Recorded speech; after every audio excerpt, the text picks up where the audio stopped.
नमस्कार साथियों, आप जैसा कि जान रहे हैं तथागत बुद्ध विचार से ओतप्रोत मैं आपके बीच में ऑडियो बुक के रूप में प्रस्तुत करता रहता हूं। आज आपके बीच में प्रस्तुत कर रहा हूं। श्रावस्ती के जेतवन में तथागत बुद्ध अपने अनुयायियों के साथ में उपस्थित थे। उसी बीच में वो बताते हैं कि जिसके मन के विकार कलह शांत हो जाते हैं तो वो अज्ञानी नहीं रह जाते हैं, ज्ञानवान बन जाते हैं।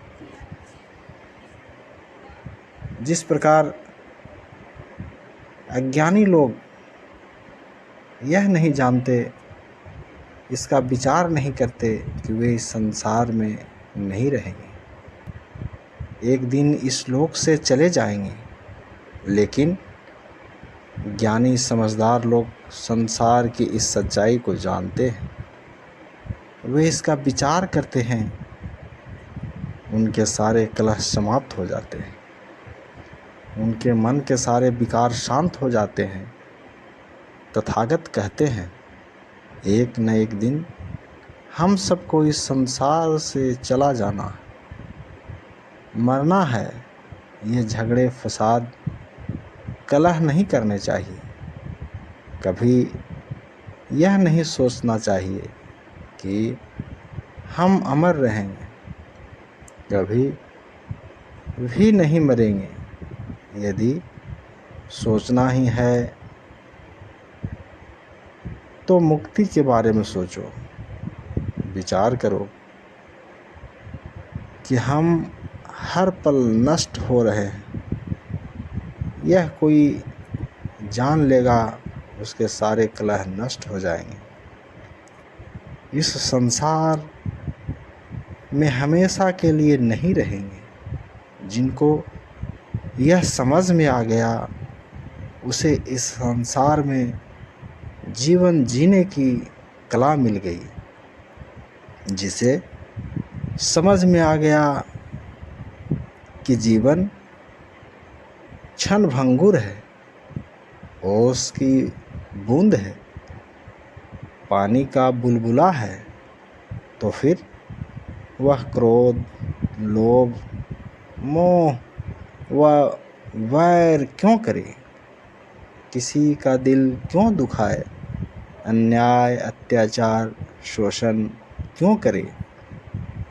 लेकिन कई लोग जीवन में दुश्मनी की ऐसी गांठें बांध लेते हैं या सुख सुविधाओं के नशे में ऐसे डूब जाते हैं जैसे उन्हें यहाँ हमेशा के लिए रहना है।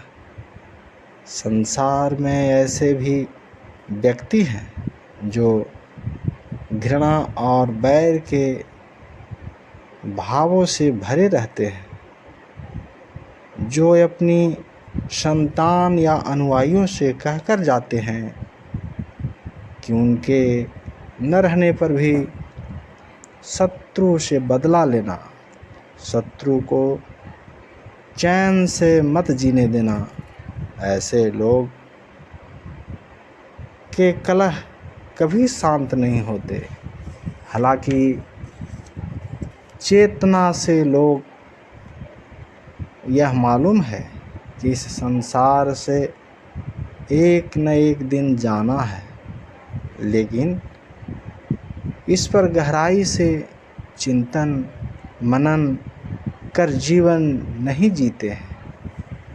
जब किसी निकट परिजन, मित्र आदि की मृत्यु हो जाती है तब उसे इसका एहसास होता है, लेकिन कुछ समय बाद सांसारिक सुखों के बीच वह फिर भूल जाता है।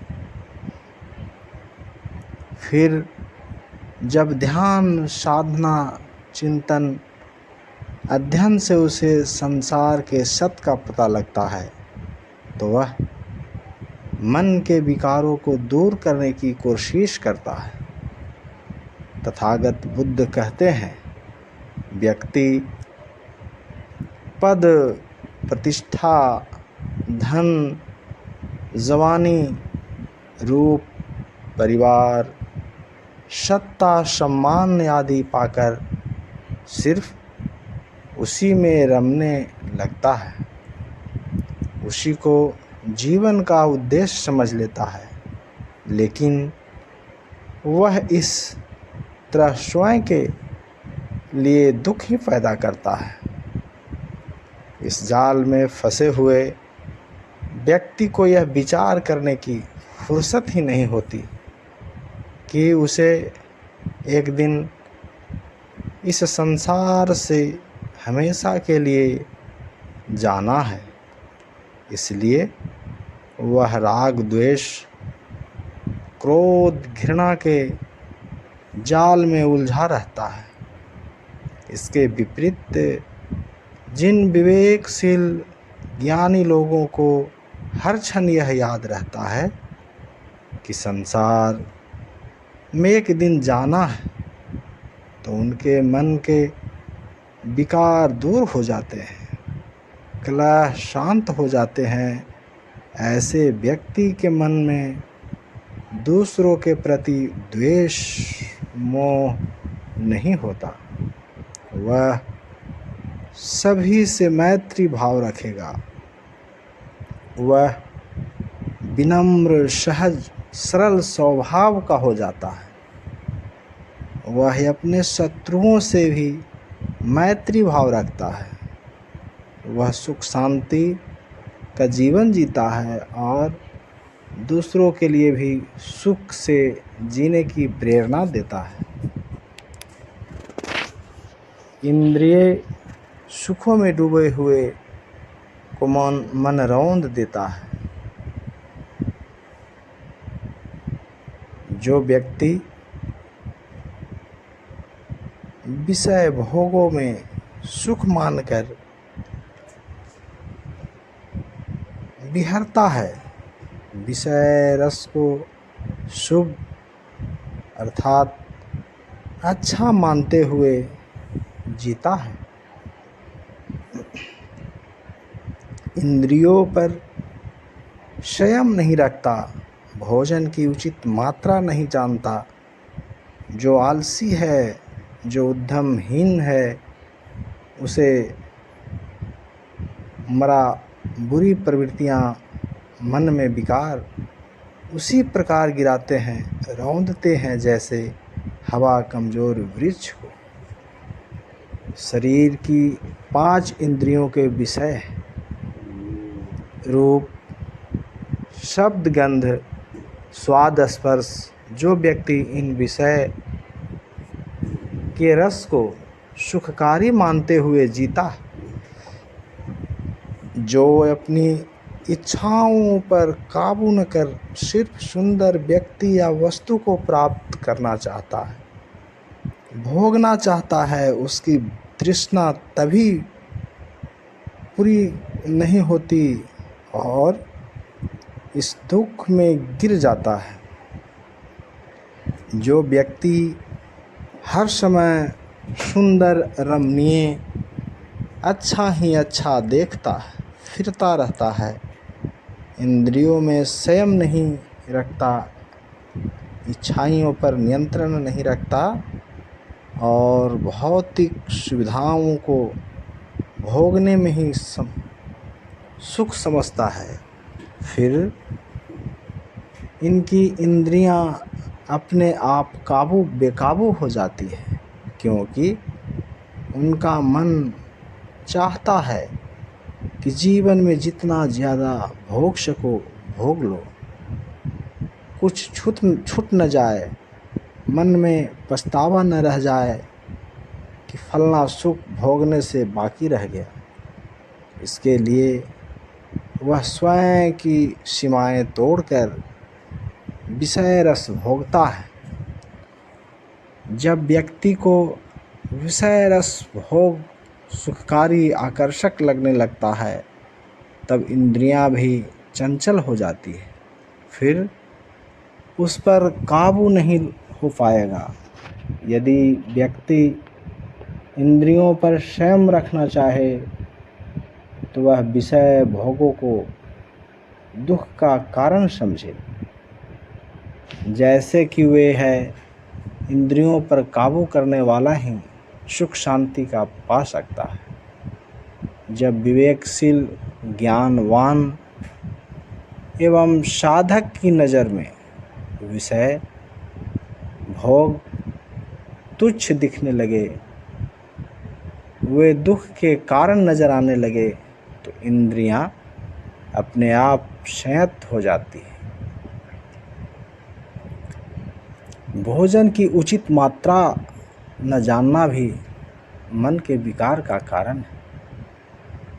जीव का विषय है स्वाद। जो व्यक्ति स्वादिष्ट भोजन पाकर जरूरत से ज़्यादा मात्रा में भोजन ग्रहण करता है, दिन में कई बार भोजन करता है, मन पर काबू न होने से ठूस ठूस कर खाता है, ऐसे व्यक्ति आलसी हो जाता है, ध्यान साधना नहीं रह पाता है और अधिक मात्रा में भोजन करने से कई बीमारियों से ग्रस्त हो जाता है। जो व्यक्ति आलसी होता है वह अच्छे जीवन निर्वाह के लिए कोई मेहनत उद्यम नहीं कर पाता, गरीबी में ही दिन गुजारता है।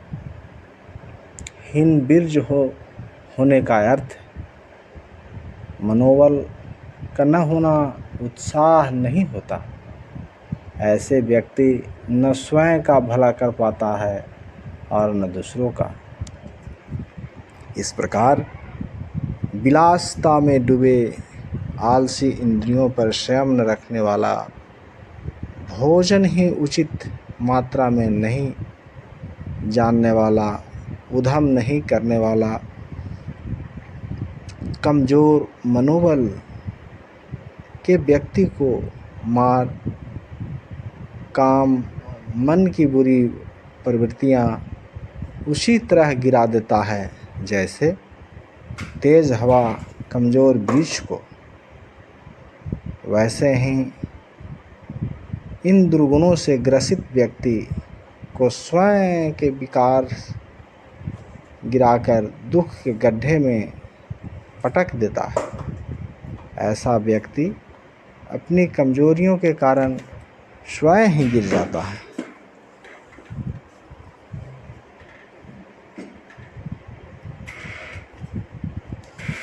जो व्यक्ति इंद्रिय विषय भोगों को अशुभ देखते हुए दुखकारी समझे,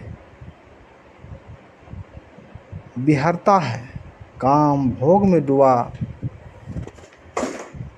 नहीं रहता है, इंद्रियों पर संयम रखता है, जिसे भोजन की उचित मात्रा का ज्ञान है, जो श्रद्धावान, उद्यमी और मेहनती है, उसे मार अर्थात मनोविकार, बुरी प्रवृत्तियाँ हिला नहीं सकती, जैसे कि हवा, सैल हिमालय पर्वत को हिला नहीं सकता। जिस प्रकार व्यक्ति के मन में हिमालय जैसी शांत, संयम दशा हो, उसे हवा तो क्या, आंधी तूफान भी आ जाए तो हिला नहीं सकते। जिसका मन पर नियंत्रण है, संयत है, उसे बाहर की चकाचौंध भौतिक विलासिता, अस्थायी सुख की वस्तुएं देखकर जैसे प्रलोभन डिगा नहीं सकते, उनका बुरी प्रवृत्तियां कुछ नहीं बिगाड़ सकती। वह हिमालय की तरह दृढ़ और अडिग रहता है। इस प्रकार जो व्यक्ति स्वाद के लिए अपनी व्यक्ति बल्कि शरीर के सही संचालन और स्वास्थ्य के प्रति भोजन खाता है, उचित मात्रा में खाता है, उसका अपने मन पर नियंत्रण है, वह व्यक्ति प्रज्ञावान है, वही श्रद्धावान है और आस्थावान।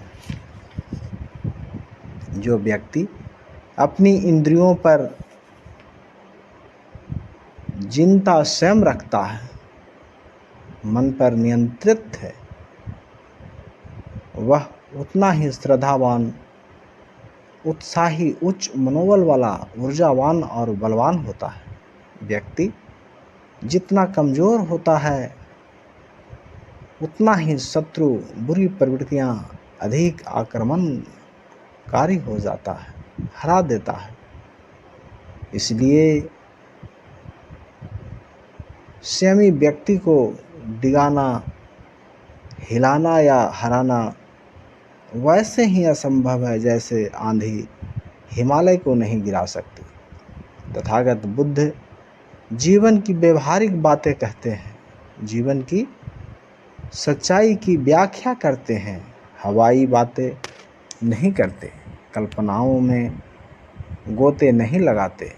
वह यह कतई नहीं कहते हैं कि ईश्वर की इच्छा के बिना एक पत्ता भी नहीं हिलता, या जाको राखे साइयाँ मार सके न कोई। बुद्ध यह नहीं कहते कि जिस व्यक्ति पर किसी काल्पनिक शक्ति की कृपा हो तो उसको कोई नहीं डिगा सकता, उसका कोई बाल भी बांका नहीं कर सकता। तथागत कहते हैं जो मन, वाणी, शरीर से कुशल कर्म करता है उसका बाहरी शत्रु कुछ नहीं बिगाड़ सकता, लेकिन जो बुरे कर्म करता है वह अपने आप ही हिल जाता है, दुखी हो जाता है। तो आज हम यहीं पे समाप्त करते हैं। आप सुने जीवन का गूढ़ रहस्य, जीवन जीने की कला।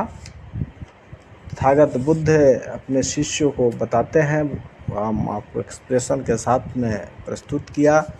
आपको ये वीडियो अच्छा लगेगा, ऑडियो बुक अच्छा लगेगा तो मेरे चैनल को सब्सक्राइब करेंगे, चैनल को लाइक करेंगे, कमेंट करेंगे, ताकि हमें भी हौसला मिले। मेहनत करके बनाते हैं वीडियो, आप लोगों के बीच में प्रस्तुत करते हैं, तो थोड़ा सा हौसला अफजाई के लिए मेरे चैनल को सब्सक्राइब करेंगे और हमारे वीडियो को नियमित वॉच करें, देखें, पूरा देखें, थोड़ा अब नहीं। वीडियो सुनना है तो पूरा सुना करिए, उससे क्या हुआ कि आपका उसके बारे में पूरा रूप से डीपली समझ में आएगा, आपको अच्छा लगेगा, मुझे उम्मीद है। तो शुक्रिया। जय संविधान, जय भारत, नमो बुद्धाय।